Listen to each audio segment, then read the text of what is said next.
Hello दोस्तों, स्वागत है आपका समुद्र क्लासेस में। उम्मीद करता हूँ आप स्वस्थ होंगे, अच्छे होंगे और खुश होंगे। बिहार स्पेशल बिहार ज्योग्राफी में हम लोग बात कर रहे हैं जल निकास व्यवस्था या ड्रेनेज सिस्टम ऑफ बिहार के बारे में बात कर लिया। मैंने बताया था आपको ड्रेनेज सिस्टम ऑफ बिहार में, पिछली क्लास में मैंने बताया कि जो गंगा है वो मेन रिवर में से आता है। उसके बाद जल निकास व्यवस्था में पहले लेक्चर में मैंने जब स्टार्ट किया था तो मैंने बताया था आपको कि बिहार जो है, बिहार के मैप को जब आप विजुअलाइज करते हैं, एक बार मैं मैप दिखा देता हूं अगेन आपको। इस मैप को जब आप देखते हैं, विजुअलाइज करते हैं, तो गंगा नदी जो है, गंगा रिवर जो है, वो बिहार को लगभग दो भाग में विभाजित कर देती है। लगभग दो भागों में कहता हूं, बराबर नहीं कहेंगे, लगभग दो भागों में विभाजित करती है, जिससे कि अब साउथ बिहार और नॉर्थ बिहार बनता है।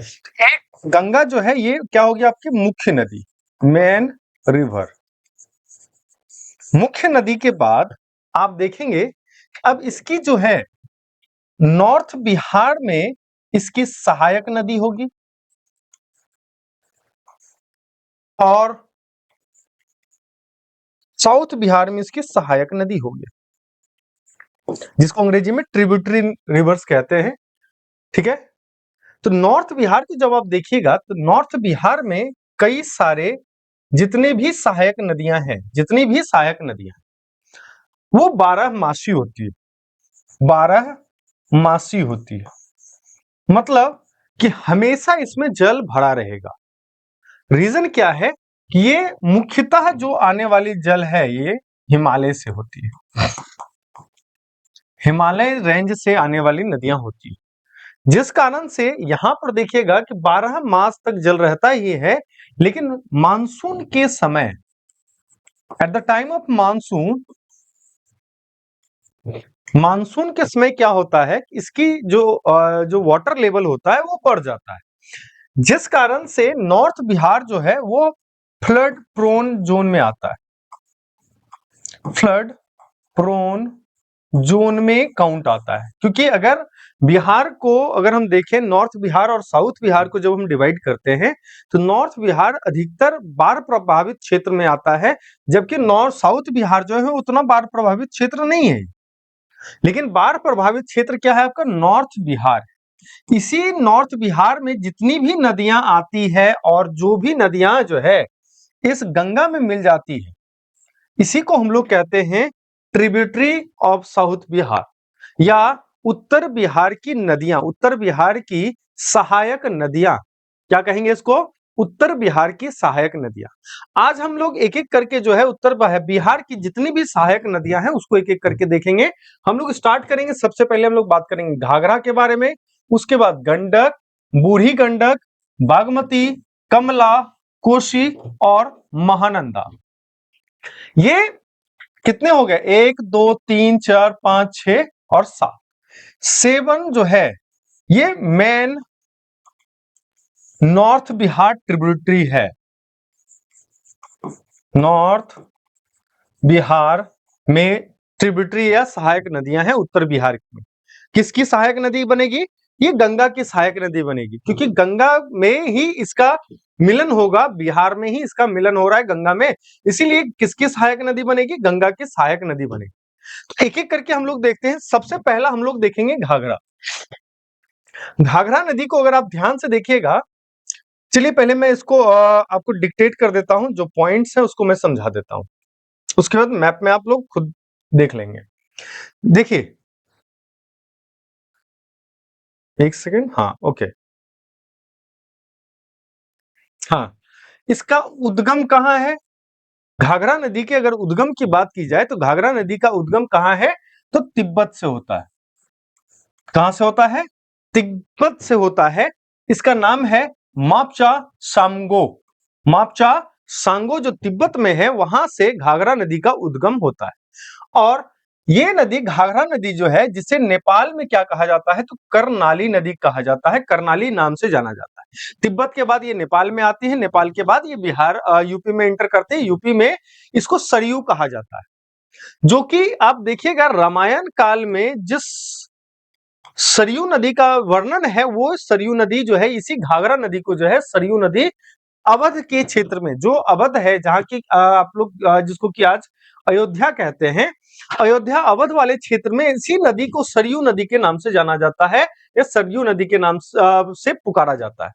तो दो नाम हो गया घाघरा के, एक नाम हो गया आपका कर्णाली नदी। जो कर्णाली नदी कहां पर ये फेमस है, या कहां पर जाना जाता है घाघरा नदी को, याद रखेंगे नेपाल में घाघरा नदी को कर्णाली कहा जाता है, और इसी नदी को सरयू नदी कहा जाता है, कहां पर, अवध में। अवध कहां है, तो यूपी में है, उत्तर प्रदेश में, जो कि आपका कौन सा क्षेत्र है, अयोध्या वाला क्षेत्र है, जिसका रामायण काल में भी वर्णन आता है कि इसी क्षेत्र में जो है राम जी का जो है जन्म हुआ था, है ना, सरयू नदी पे, सरयू नदी वहीं पर है। कहता है उत्तर प्रदेश के साथ ये सीमा साझा कर रही है, किसके साथ, क्योंकि नेपाल के बाद ये उत्तर प्रदेश में आते हैं, उत्तर प्रदेश के बाद ये बिहार में एंटर करती है। तो जो सीमा बॉर्डर है, वो बॉर्डर कहां पर मिल रही है, तो यूपी के साथ बॉर्डर मिलेगा, है ना। और घाघरा नदी जो है बिहार के गोपालगंज जिले में प्रवेश कर रही है। किस जिले से प्रवेश कर रही है, तो गोपालगंज जिले, और गोपालगंज सिवान और सारण होते हुए जो है, ये जो है देखिएगा छपरा में डोरीगंज में जो है, छपरा में एक जगह है जिसका नाम है डोरीगंज, वो गंगा में जो है विलीन हो जाती है, गंगा में मिल जाती है। देखिएगा जितनी भी नदियां होंगी सबका एक उद्गम है, और एक जो है इसका डेस्टिनेशन है, जहां पर ये गंगा में मिल जा रही है। तो घाघरा नदी, जिसको कर्णाली भी बोला, जिसको सरयू भी हमने कहा, वो घाघरा नदी जो है गंगा में डोरीगंज, जो कि छपरा में है, वो क्या होती है, गंगा में मिल जाती है। बिहार में इसकी जो कुल लंबाई है वो क्या है, 80 से 83 किलोमीटर की लंबाई तय करती है, 80 से 83 किलोमीटर की दूरी तय करती है ये नदी। ठीक है, तो याद रखिएगा, इसके कुछ पॉइंट्स हैं, ये आपको याद रखना चाहिए। देखिए, तो ये यहां पर क्या है, आपका घाघरा नदी है, ठीक है, जो कि गंगा में आके मिलेगी। चलिए आगे बढ़ते हैं, बात करते हैं हम लोग गंडक नदी। देख लीजिए गंडक, गंडक जो है अगेन नेपाल से बिहार में इंटर करती है, पश्चिमी चंपारण होते हुए, और वैशाली के आसपास जो है ये क्या कहते हैं, आपका गंगा में मिल जाएगी, है ना। अब इसी को हम लोग जो है स्टेटमेंट के थ्रू कैसे जान सकते हैं, देखिए यहां पे,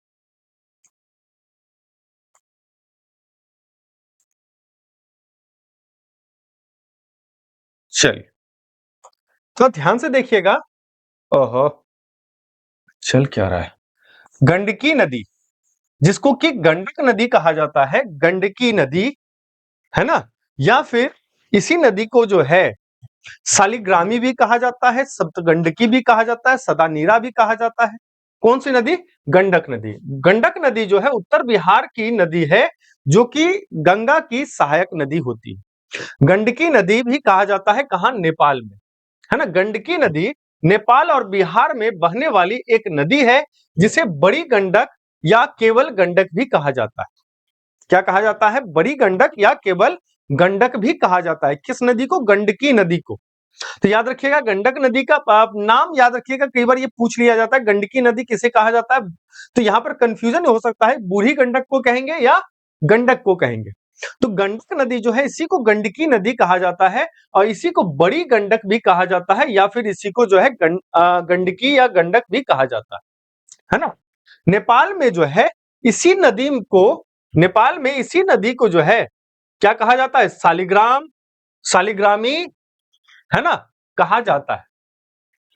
और मैदान में आने के बाद ये शालिग्रामी तो कहा जाता है, जहां पर कि पहाड़ पर रहता है ये नदी जब, तो इसको शालिग्रामी नाम से जाना जाता है। और जब ये मैदान में आती है, मैदानों में इसे नारायणी या सप्तगंडकी दो नामों से जाना जाता है। तो गंडक नदी जो है इसका नाम गंडकी भी है, बड़ी गंडक भी है, साथ ही साथ इसका शालिग्रामी नाम भी है।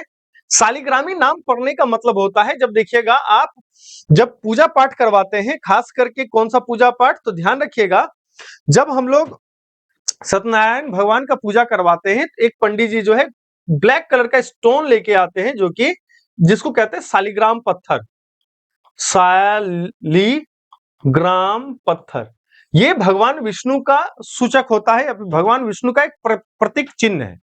तो यही पत्थर जो है इसी नदी में प्राप्त होता है, इसीलिए इस नदी को शालिग्रामी नदी भी कहा जाता है। ठीक है, और इसी नदी को नारायणी भी कहा जाता है। नारायणी, याद रखिएगा, नारायण से बना है नारायणी। और साथ ही साथ सप्तगंडकी इसलिए कहा गया क्योंकि 7 नदियां जो है इस गंडकी, गंडक नदी की जो है पूरक नदी बनती है, इसीलिए इसे सप्तगंडकी भी कहा गया है। साथ में महाकाव्य में भी इसका उल्लेख है कि सदा नीरा भी यही है। महाकाव्यों में इसी नदी को जो है सदा नीरा भी कहा गया है।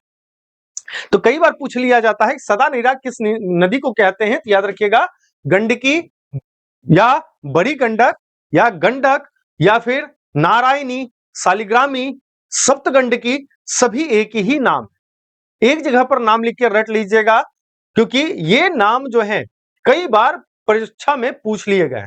तो महाकाव्यों में जो कि आपका क्या कहते हैं इपिक्स जो होता है, जो हमारे महाकाव्य हैं, इसी महाकाव्य में इस नदी को शालिग्रामी कहा गया है, तो सॉरी सदा नीरा भी कहा गया। कहता है गंडक नदी का जो उद्गम है, गंडक नदी का उद्गम कहां से होता है? अन्नपूर्णा रेंज से, अन्नपूर्णा श्रेणी से होता है। अन्नपूर्णा श्रेणी के मानकोट ग्लेशियर और कुटांग ग्लेशियर के बीच से होता है। तो याद रखिएगा कि जो गंडक नदी है इसका उद्गम कहां से हो रहा है? तो अन्नपूर्णा श्रेणी। अन्नपूर्णा श्रेणी किसका भाग है? याद रखिएगा हिमालय रेंज का। हिमालय रेंज का एक पार्ट है जिसका नाम है अन्नपूर्णा रेंज। इसी रेंज का एक जगह है जो ग्लेशियर है, वो क्या है? मानकोट ग्लेशियर और कुटांग ग्लेशियर। इसी दोनों के बीच जो है, इसी दोनों के बीच जो है आपका गंडक नदी जो है इसका उद्गम होता है। आगे अगर हम बात करें, यह बिहार के पश्चिमी चंपारण में प्रवेश करती है। बिहार में जो है ये नदी नेपाल के बाद बिहार में पश्चिमी चंपारण जिले से प्रवेश करती है। और गंगा में यही नदी जो है, गंडक नदी गंगा में जो है पहलेजा घाट, जो कि पटना के पास सोनपुर में है। सोनपुर में एक पहलेजा घाट है, आप लोग वाकिफ होंगे इस नाम से कि गंगा में जो है पहलेजा घाट जो कि सोनपुर के पास है, पटना के सोनपुर के पास है। इसी पहलेजा घाट पर गंगा में ये विलीन हो जाती है, मिल जाती है या फिर अपना ओरिजिन पूरा करती है। पहलेजा घाट है, ठीक है। उसके बाद इसका एक इंपॉर्टेंट फीचर है, इसी नदी के किनारे जो है वाल्मीकि टाइगर रिजर्व भी अवस्थित है। भारत का बिहार का सबसे पहला जो टाइगर रिजर्व है, वो टाइगर रिजर्व जो है इसी नदी के किनारे जो है वो बसा हुआ है, जिसको कि हम लोग वाल्मीकि टाइगर रिजर्व कहते हैं। और वाल्मीकि टाइगर रिजर्व का एक्सटेंशन जो है वो नेपाल में भी है। क्या है? वाल्मीकि टाइगर रिजर्व का जो है वो एक्सटेंशन कहां पर है? तो नेपाल में भी इसी का एक्सटेंशन। एक्सटेंशन का कहने का मतलब होता है कि नेपाल में भी ये क्या है? बढ़ा हुआ है, नेपाल में भी इसका भाग है, हिस्सा है। और नेपाल में जो है इसको कहा जाता है भैंसा लोटन। क्या कहा जाता है? भैंसा लोटन नाम से भी जाना जाता है। याद रखिएगा, भैंसा Lotan tiger, Valmiki tiger reserve सब एक ही है। तो किस नदी, ये कई बार पूछा गया क्वेश्चन है, वेरी वेरी इंपॉर्टेंट क्वेश्चन है कि जो वाल्मीकि टाइगर रिजर्व है वो किस नदी के किनारे है? तो गंडक नदी या शालिग्रामी कहिए या फिर सदानीरा कहिए या बड़ी गंडक कहिए, सब एक ही है, या सप्तगंडकी या नारायणी कहिए, सब एक ही है। कहता है इस नदी के नहर, इस नदी पर जो नहर बना हुआ है वो कौन कौन सा है? त्रिवेणी है, तिरहुत है, सारण है, तेवार है। ये इस नदी पे बने हुए क्या है? नहर है, जिसको हम लोग कहते हैं कैनाल्स। ठीक है, चलिए आगे बढ़ते हैं और अपने तीसरे, यहां पे देख सकते हैं आप गंडक को, यहां पर आप देख सकते हैं कहां से इंटर कर रही है? पश्चिमी चंपारण से इंटर कर रही है, गोपालगंज होते हुए, पूर्वी चंपारण से होते हुए, ये इधर से आते हुए क्या कहते हैं सारण वगैरह होते हुए पटना के पहलेजा, पटना के पास सोनपुर है, उसके पहलेजा घाट पे जो है गंगा में लीन हो जाती है, गंगा में विलीन हो जाती है। ठीक है, अब हमें देखना है बूढ़ी गंडक। बूढ़ी गंडक, देखिए हम लोग सीक्वेंस से चल रहे हैं। मैंने बताया कि हम लोग जो है जो भी कर रहे हैं वो सीक्वेंस से आपको बताने का प्रयास कर रहे हैं। सबसे पहले मैंने बताया घाघरा नदी, घाघरा नदी के बाद मैंने बताया गंडक, गंडक के बाद जो है अब आता है बूढ़ी गंडक का उसके बाद बागमती है, उसके बाद कमला नदी होगा, उसके बाद कोसी नदी होगा, उसके बाद आपका महानंदा नदी, अंतिम नदी जो है सबसे पूर्वी नदी जो है वो महानंदा नदी होती है। अब देखिए इसमें कहता है बूढ़ी गंडक, जो आपकी जो है बूढ़ी गंडक नदी है बिहार के पश्चिमी चंपारण जिले के विशंभरपुर के पास चौतरवा चौर से निकलती है। अब ये बिहार से ही इसका उद्गम है, तो याद रखिएगा ये कई बार पूछ लिया जाता है किस नदी का उद्गम जो है बिहार से ही होता है, तो बूढ़ी गंडक नदी का जो है उद्गम बिहार से ही होता है। पश्चिमी चंपारण की जब हम बात करते हैं तो पश्चिमी चंपारण में क्या है, शिवालिक रेंज, क्या है आपका शिवालिक रेंज, और इसी शिवालिक रेंज से जो है कहां पर कह रहा है, पश्चिमी चंपारण जिले के विशंभरपुर, विशंभरपुर एक जगह है, वहां के पास में एक चौतरवा चौर है, लो लेइंग एरिया है, चौतरवा चौर है, जहां से बूढ़ी गंडक नदी का जो है उद्गम होता है। तो पश्चिमी चंपारण में क्या है, हिमालय रेंज का शिवालिक रेंज होता है। ठीक है, कहता है यह पूर्वी चंपारण, मुजफ्फरपुर, समस्तीपुर और बेगूसराय जिलों से निकलकर अंत में खगड़िया जिले में, ठीक है, खगड़िया जिले में खगड़िया शहर के निकट जो है गंगा नदी में विलीन हो जाती है। तो बूढ़ी गंडक जो है वो कहां पर मिल रही है, याद रखिएगा ये खगड़िया जिले में, खगड़िया एक जिला है, बिहार का 38 जिला में से एक जिला खगड़िया भी है, जहां पर ये क्या कर रही है, गंगा में विलीन हो जा रही है। कौन से जगह पर, तो खगड़िया शहर के पास।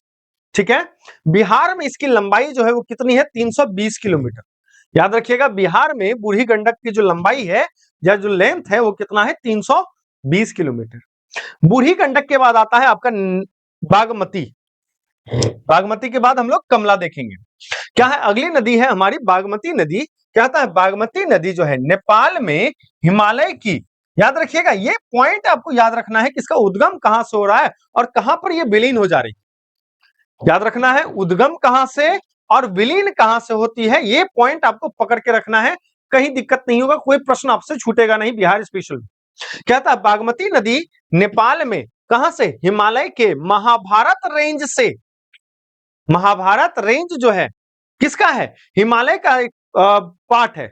हम लोग जब नेशनल ज्योग्राफी पढ़ेंगे तो उसमें हिमालय के डिफरेंट डिफरेंट रेंजेस के बारे में हम लोग पढ़ेंगे, तो अच्छे से देखेंगे। अभी फिलहाल समझिए हिमालय जो रेंज है उसका पार्ट है, महाभारत श्रेणी में स्थित है एक बागदवार, है ना, उसी बागदवार से जो है आपका बागमती नदी जो है वो निकलती है। और निकलने के बाद कहता है बिहार के समस्तीपुर सीतामढ़ी जिले में समस्तीपुर प्रवेश करती है। एक सेकेंड, ठीक है,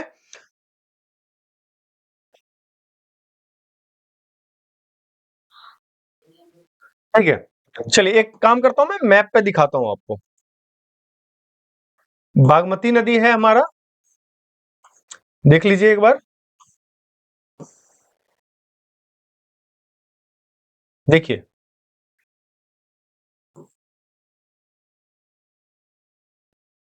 ये कहां से इंटर करेगी, तो सीतामढ़ी से इंटर कर रही, बागमती नदी जो है वो कहां से इंटर कर रही है, सीतामढ़ी से इंटर कर रही।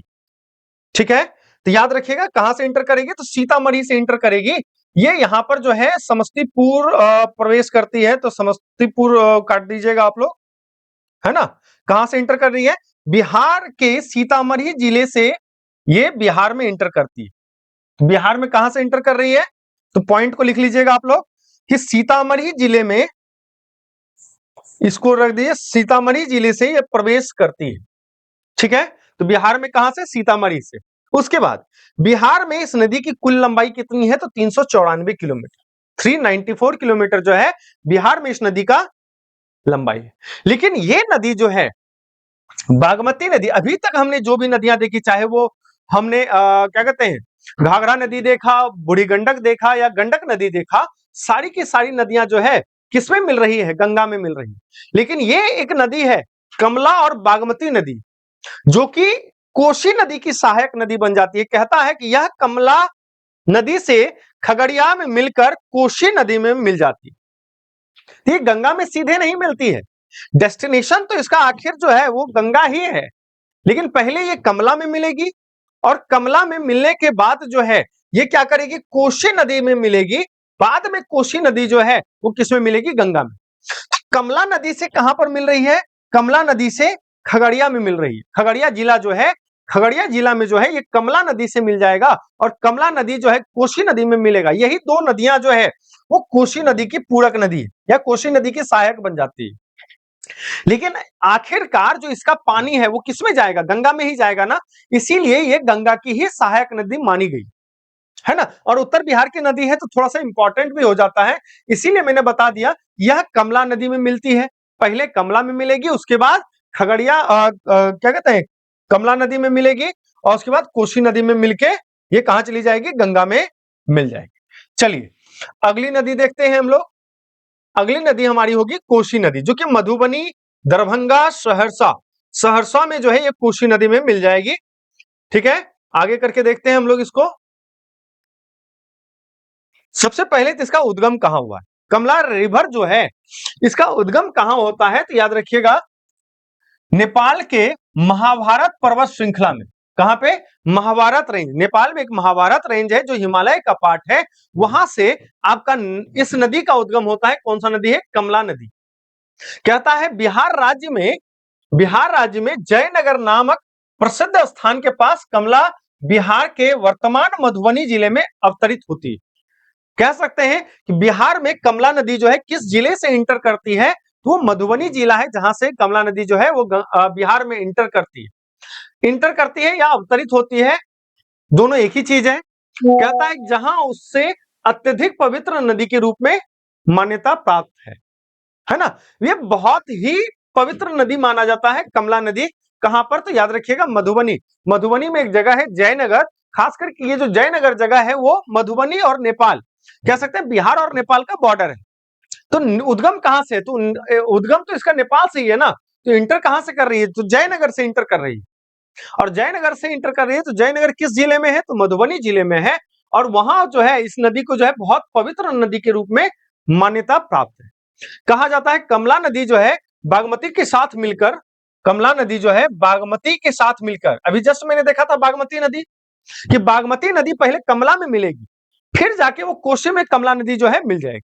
तो बागमती नदी के साथ जब कमला नदी मिल गई तो मिलकर खगड़िया में जो है, खगड़िया जिला में जो है ये कोसी नदी में मिल जाएगी। बाद में कोसी नदी जो है वो गंगा में मिलेगी।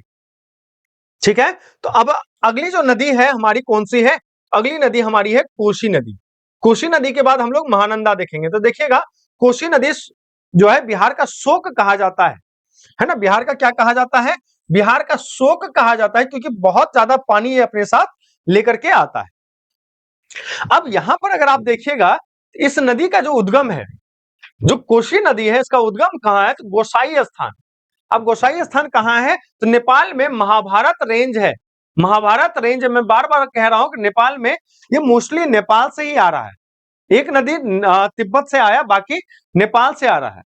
तो इस नदी का उद्गम कहां पे है? तो गोसाई स्थान है। कहां पे? महाभारत श्रेणी है, हिमालय का पार्ट है जो कि नेपाल में है, वहां से इस नदी का, कोसी नदी का उद्गम है। और कहता है बिहार में जो सुपौल जिला है ना, उस सुपौल जिला में बिहार में प्रवेश करती है। बिहार के सुपौल जिला से जो है बिहार में ये प्रवेश करती है और लगभग यह नदी जो है 260 किलोमीटर की दूरी तय करती है गंगा में मिलने की। बिहार के सुपौल में इंटर करने के बाद गंगा में जब ये मिलती है, ये कितनी दूरी तय करती है? तो 260 किलोमीटर दूरी तय करती है। कोसी नदी को ऋग्वेद में कोशिकी भी कहा गया है। याद रखिएगा ये पॉइंट बहुत इंपॉर्टेंट है, ये कई बार पूछा जाता है कि किस नदी को कौशिकी कहा गया है ऋग्वेद में।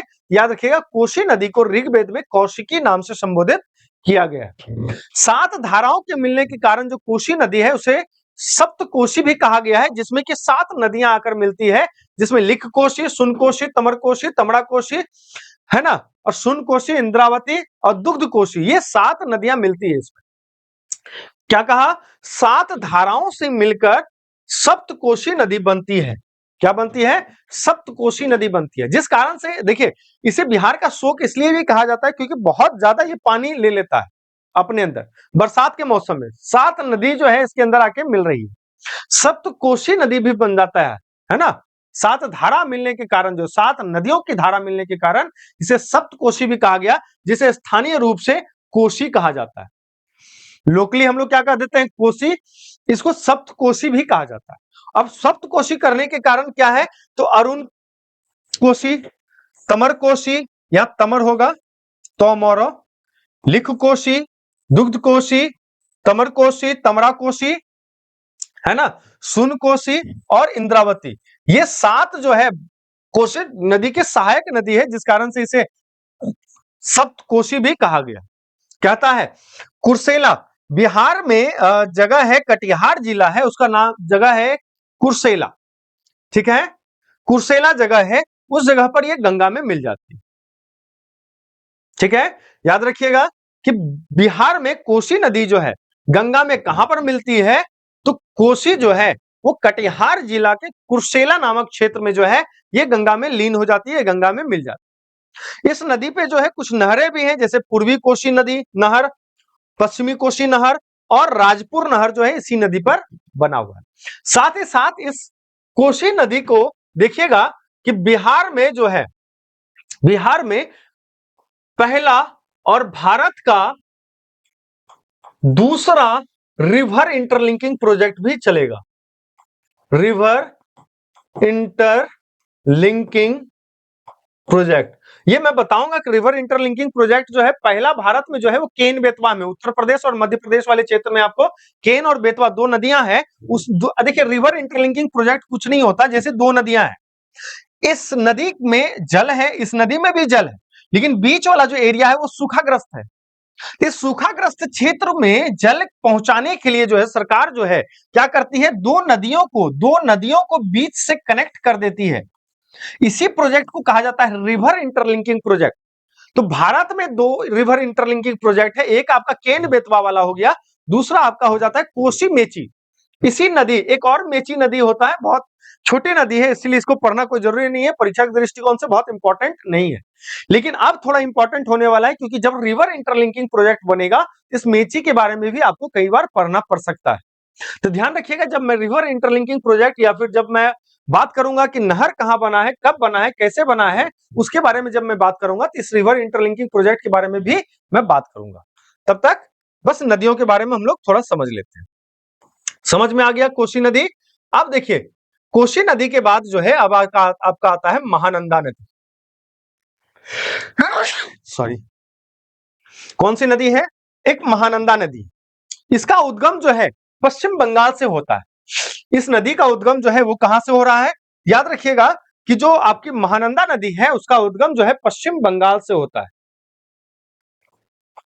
एक सेकेंड,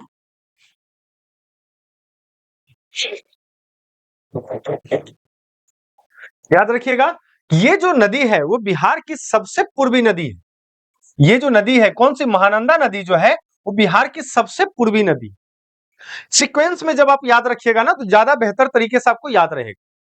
तो कौन सी नदी, जो महानंदा नदी है वो बिहार की सबसे पूर्वी नदी है, और महानंदा नदी उत्तर बिहार के एक प्रमुख नदी, याद रखिएगा उत्तर बिहार की एक प्रमुख नदी है।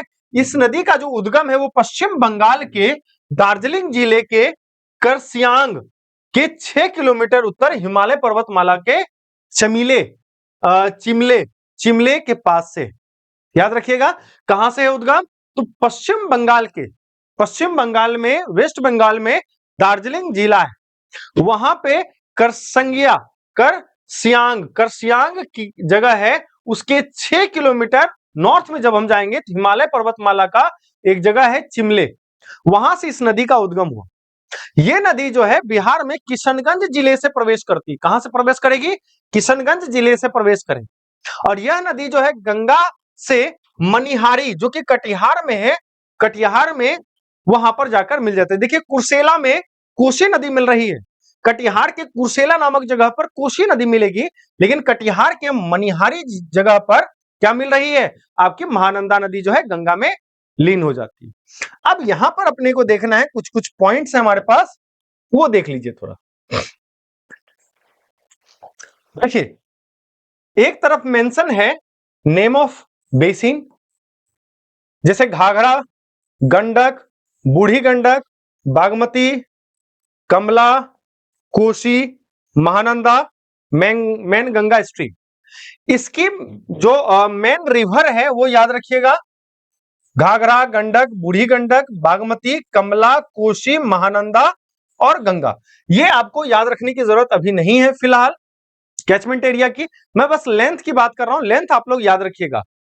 घाघरा नदी जो है, घाघरा नदी बिहार में इसकी कुल लंबाई 83 किलोमीटर है, याद रखिएगा 80 से 83 किलोमीटर मैंने बताया था। तो बिहार में घाघरा नदी की जो कुल लंबाई है वो कितनी है, 83 किलोमीटर है। और गंडक नदी की जो लंबाई है वो कितनी है, 260 किलोमीटर, 260 किलोमीटर। वहीं पर अगर हम बात करें बूढ़ी गंडक की जो लंबाई है बिहार में, वो कितनी है, 320 किलोमीटर की लंबाई है। और बागमती रिवर की अगर हम बात करते हैं तो बागमती रिवर की जो लंबाई है वो 394 किलोमीटर है बिहार में। मतलब ये जो मैं बता रहा हूं, ये बता रहा हूं कि बिहार में इस नदी के द्वारा तय की गई कुल लंबाई है ना। तो मैं क्या बता रहा हूं कि बिहार में इन नदियों के द्वारा कितनी दूरी तय की जा रही है वो मैं बता रहा हूं। तो घाघरा नदी, गंडक, बूढ़ी गंडक, बागमती, कमला, कमला जो है बिहार में 120 किलोमीटर की दूरी तय करती है। कितनी दूरी, 120 किलोमीटर की दूरी तय करती है। कोसी नदी जो है वो 260 किलोमीटर की दूरी तय करती है। इसके बाद अगर हम महानंदा की बात करें तो महानंदा बिहार में लगभग 376 किलोमीटर की दूरी तय करती है। वहीं पर मेन स्ट्रीम गंगा की बात करेंगे, गंगा मैंने बताया था 445 किलोमीटर की दूरी तय करती है। मेरे ख्याल से जो मैंने बताने की कोशिश की है वो आपको समझ में आया होगा, वो पॉइंट्स आपको आपके लिए क्लियर होंगे। तो उम्मीद करता हूं आपको इस वीडियो में जो भी मैंने इंफॉर्मेशन दी है वो आपके परीक्षा के दृष्टिकोण से आपके लिए महत्वपूर्ण होंगे। साथ ही साथ आप अगर अभी तक इस वीडियो में बने हुए हैं, इसका मतलब आपको वीडियो पसंद आया और आपको कंटेंट समझ में आया। आप नीचे सब्सक्राइब का बटन है, आप सब्सक्राइब के बटन को दबा सकते हैं, बेल आइकन को भी दबा सकते हैं, ऑल नोटिफिकेशन को ऑन कर सकते हैं। जब भी मैं वीडियो अपलोड करूंगा वो वीडियो आप तक जरूर पहुंचेगा।